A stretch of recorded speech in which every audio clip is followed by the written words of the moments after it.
ನಮಸ್ಕಾರ ರೀ ಮ್ಯಾನೇಜರ್ ಸಾಹೇಬ್ರೆ, ನಮಸ್ಕಾರ. ನಮಸ್ಕಾರ ನಮಸ್ಕಾರ. ಬಂದಿದ್ದು ನೋಡಿ ಸಾಹೇಬ್ರ, ನಿಮ್ಮ ಫ್ಯಾಕ್ಟ್ರಿಗೆ ಕಪ್ಪನ್ನು ಕಳಿಸಿ 8 ತಿಂಗಳು ಹೊತ್ತಾಯ್ತು, ಇನ್ನಾದರೂ ಬಿಲ್ ಪಾಸ್ ಆಗಿಲ್ಲ. ಮನೆಯಲ್ಲಿ ನಮ್ಮ ತಾಯಿಗೆ ಬೇರೆ ಹುಷಾರಿಲ್ಲ. ಡಾಕ್ಟರ್ಗೆ ತೋರಿಸಲಾಗಿ ಹಾರ್ಟ್ ಆಪರೇಷನ್ ಮಾಡಬೇಕೆಂದು ಹೇಳಿದ್ದಾರೆ. ಅದಕ್ಕೆ 2 ಲಕ್ಷ ರೂಪಾಯಿ ಕೂಡ ಖರ್ಚಾಗುತ್ತೆ ಅಂತ ಹೇಳಿದ್ದಾರೆ. ಫ್ಯಾಕ್ಟ್ರಿಗೆ ಹೋಗಿ ಕೇಳಿದ್ರೆ ಮ್ಯಾನೇಜರ್ನ ಹೋಗಿ ಕೇಳ್ರಿ ಅಂತಾರೆ. ದಯಮಾಡಿ ನಮ್ಮ ಕಬ್ಬಿನ ಬಿಲ್ ಅನ್ನು ಪಾಸ್ ಮಾಡಿ, ಒಂದು ಜೀವ ಉಳಿಸಿದ ಪುಣ್ಯ ಬರುತ್ತೆ ಸ್ವಾಮಿ, ನಮ್ಮ ಬಿಲ್ ಪಾಸ್ ಮಾಡಿ. ಇಲ್ಲೇನು ನಿಂದೊಬ್ಬನೇ ಬಾಕಿ ಇದೆಯಾ? ಸಾವಿರಾರು ರೈತರ ಬಿಲ್ಲು ಬಾಕಿ ನಿಂತಿವೆ. ಅವು ಯಾರಿಗಿಲ್ಲದ ಅವಸರ ನಿನಗೇಕು? ನೋಡಿ ಸಾಹೇಬ್ರ, ರೈತರೆಂದ್ರ ಮಾತ್ರಕ್ಕೆ ಎಲ್ಲರೂ ಶ್ರೀಮಂತರಿರುತ್ತಾರೆ ಎಂಬ ಭಾವನೆ ನಿಮಗೆ ಗೊತ್ತಂತೆ. ನಾನು ಬಡ ರೈತ, ನನಗೆ ದುಡ್ಡಿನ ಅವಶ್ಯಕತೆ ಇದೆ. ಅದಕ್ಕಾಗಿ ನಿಮ್ಮನ್ನು ಬೇಡಲು ಬಂದಿದ್ದೇನೆ. ದಯಮಾಡಿ ನಮ್ಮ ಕಬ್ಬಿನ ಬಿಲ್ಲನ್ನು ಪಾಸ್ ಮಾಡಿ, ನಮ್ಮ ಹಣ ನಮಗೆ ಕೊಟ್ಟು ಬಿಡಿ. ಕೊಡದಿದ್ದರೆ ಏನು ಮಾಡುವೆ? ಏ ಮ್ಯಾನೇಜರ್, ಬಾಯನ್ನು ಬಿಗಿಡು ಮಾತನಾಡು. ರೈತರೆಂದರೆ ಸಾಮಾನ್ಯ ಅಂತ ತಿಳ್ಕೊಂಡಿದ್ದೀರಿ ಅಂದ್ರೆ, ಅನ್ನ ಹಾಕುವ ರೈತ, ದೇಶ ಕಾಯುವ ಯೋಧ, ಶಿಕ್ಷಣ ನೀಡುವ ಒಬ್ಬ ಗುರು ಅಂದ್ರೆ ಸಾಮಾನ್ಯ ಅಂತ ತಿಳ್ಕೊಂಡಿದ್ದೀರ ನೀವು? ರೈತರು ಕಬ್ಬನ್ನು ಬೆಳೆದು ಹೋದರೆ ನಿಮ್ಮ ಶುಗರ್ ಫ್ಯಾಕ್ಟರಿಯನ್ನು ಮುಚ್ಚಬೇಕಾಗುತ್ತೆ. ಮೈ ಮೇಲೆ ಎಚ್ಚರದಿಂದ ಮಾತನಾಡಿ.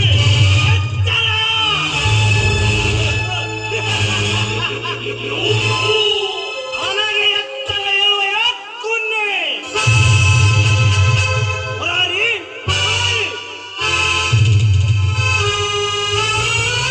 ಹೇಳಿದನೆಯಲ್ಲ, ಕಟ್ಟಿ ಹಾಕು ಇವರನ್ನು. ಯಾರನ್ನ ಕಟ್ಟಿ ಹಾಕುವೆಯೋ? ನಿನ್ನ ರೈತ. ನಮ್ಮ ರೈತ ಸಂಘದ ಅಧ್ಯಕ್ಷ ವೀರಭದ್ರ ಬಂದ್ರೆ ನೀವ್ಯಾರು ಉಳಿಯೋದಿಲ್ಲ, ನೆನಪಿರಲಿ.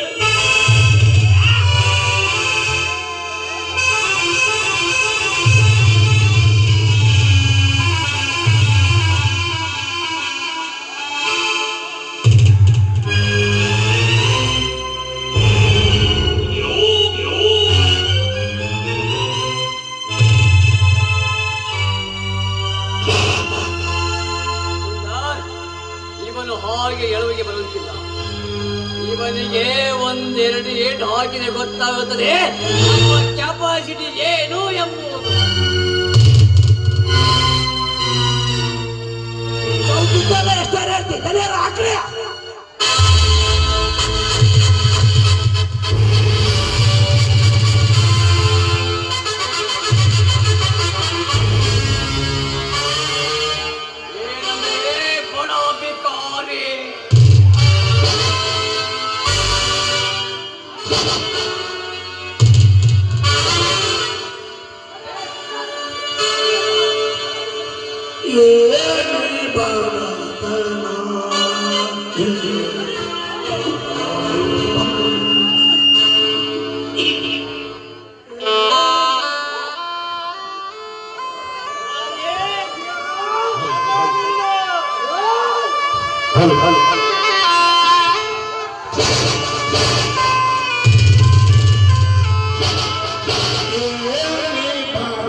ಎಷ್ಟು ತಾಕತ್ತು ಬಂತ ಮಗನೇ ನಿನಗೆ?